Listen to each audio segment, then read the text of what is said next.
So Professor Ramaprabhu is Emeritus Professor from IIT Madras, Department of Physics, and I think the student is, what is your name? Anamika. So Anamika is going to talk on green hydrogen production by PV-driven natural water electrolyzer. We'll take 2 questions after this, okay?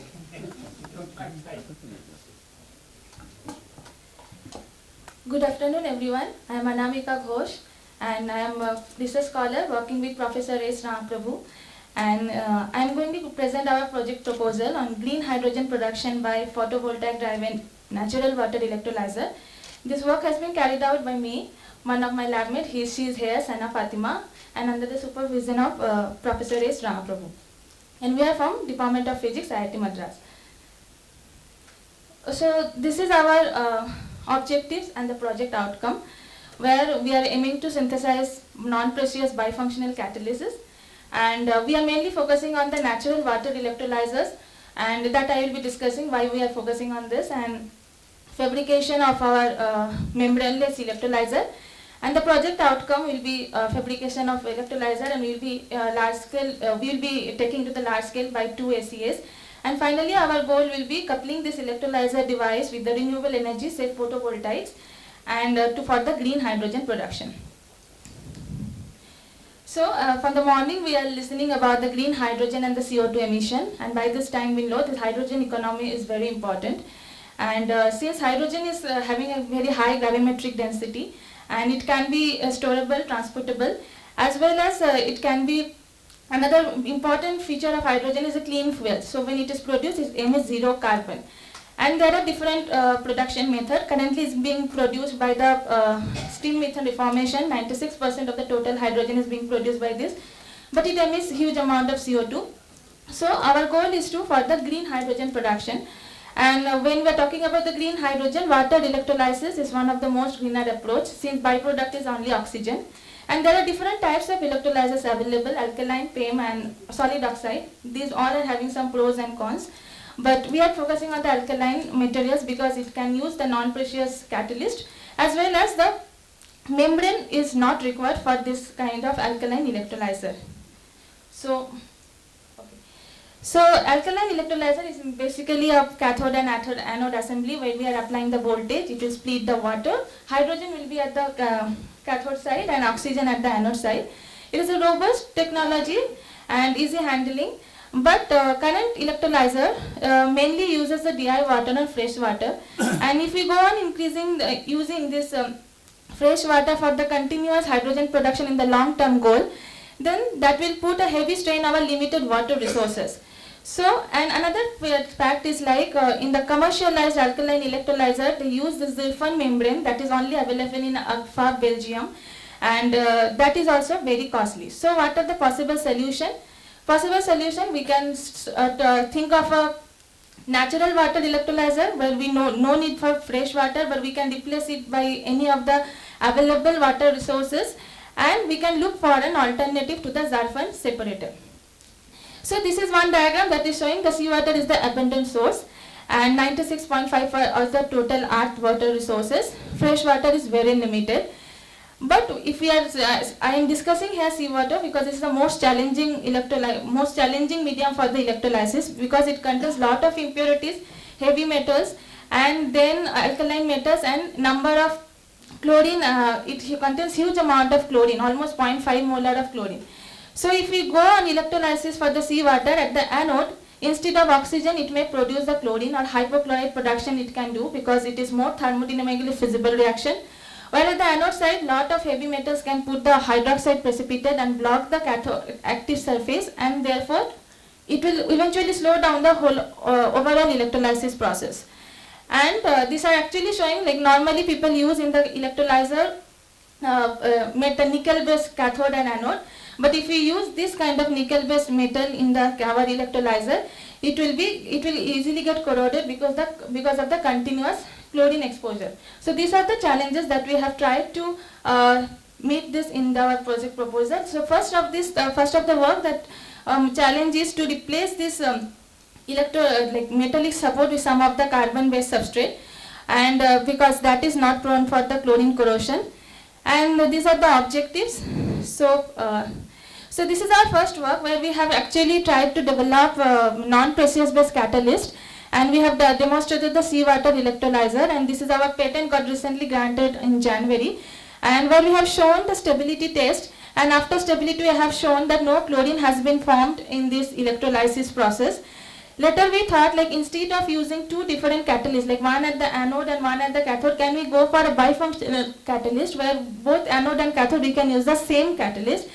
And going by this motivation, we synthesized a non-precious metal-based bimetallic carbon matrix composite. This is just a one-step process, and we can easily scalable this process, and we can synthesize by normal transition metal like nickel, iron, and some of the carbon matrix, and easily scalable, and we can tune the synthesis by increasing the amount of the metal like initial precursor.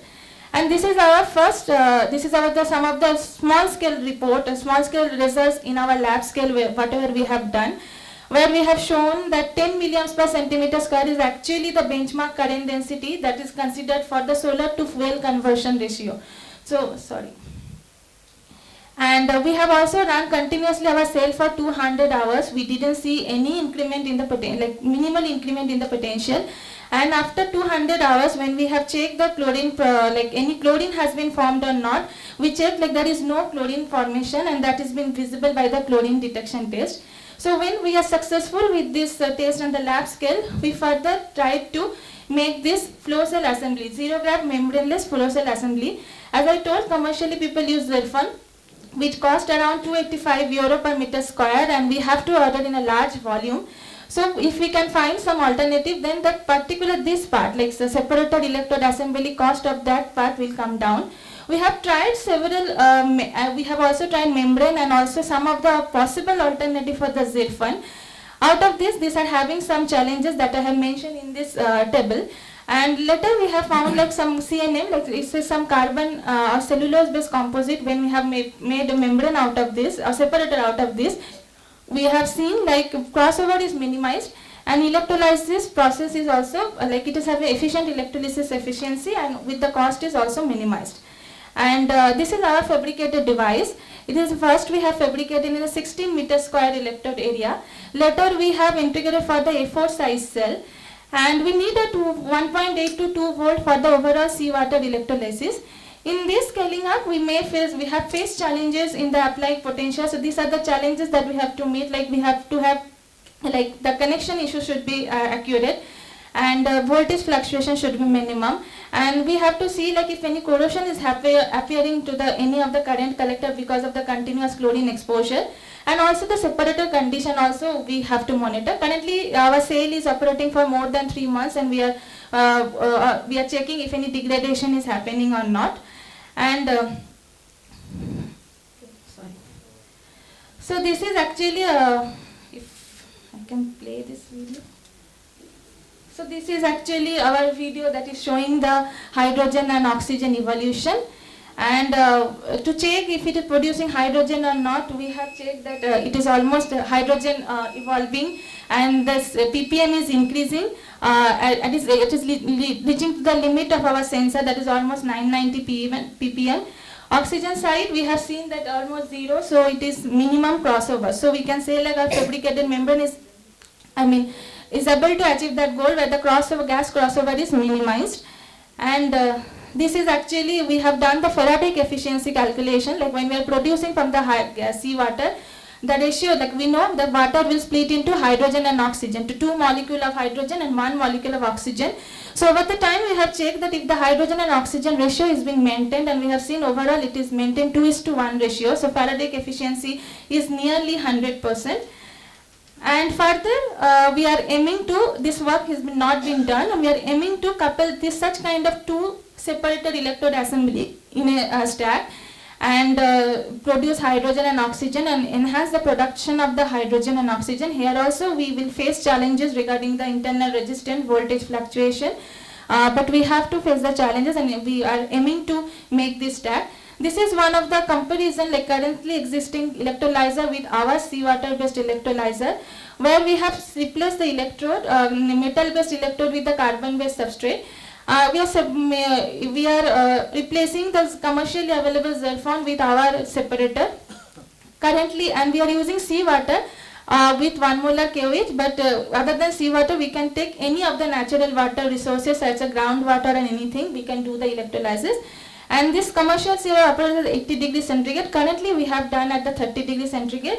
We have to check the temperature effect on our electrolysis performance. And this is the milestone that we are planning to achieve.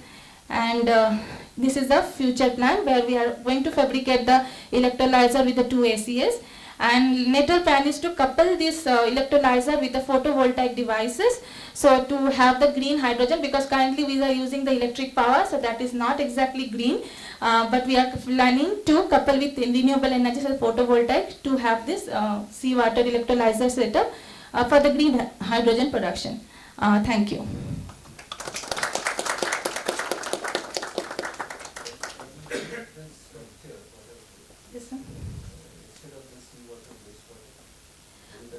Wastewater means we have done with the groundwater, that also contains salty water. These things we have done. Wastewater means we have not done yet. This kind of natural water resources, whatever is available, we have tried with that. You have 9 questions. My understanding is we need a small amount of water to do this, right? To produce hydrogen. You referred in the beginning that large quantity of water is needed. That part I did not quite understand. You need continuous DI water or fresh water for the hydrogen production. Like you need to have continuous water circulation through the cell, because at the outlet also you will get gas along with the water. That gas has to be pressurized and separate water and gas. Then you can recirculate that water. But continuous hydrogen water circulation should be there. Like for 1 kg hydrogen you need 9 kg water, right? So it's not a whole lot.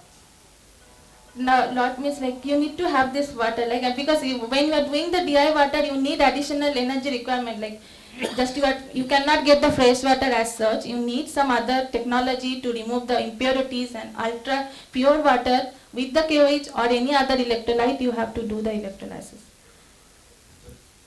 We'll stop here. Sorry about not being able to let you ask questions, but we are really short of time.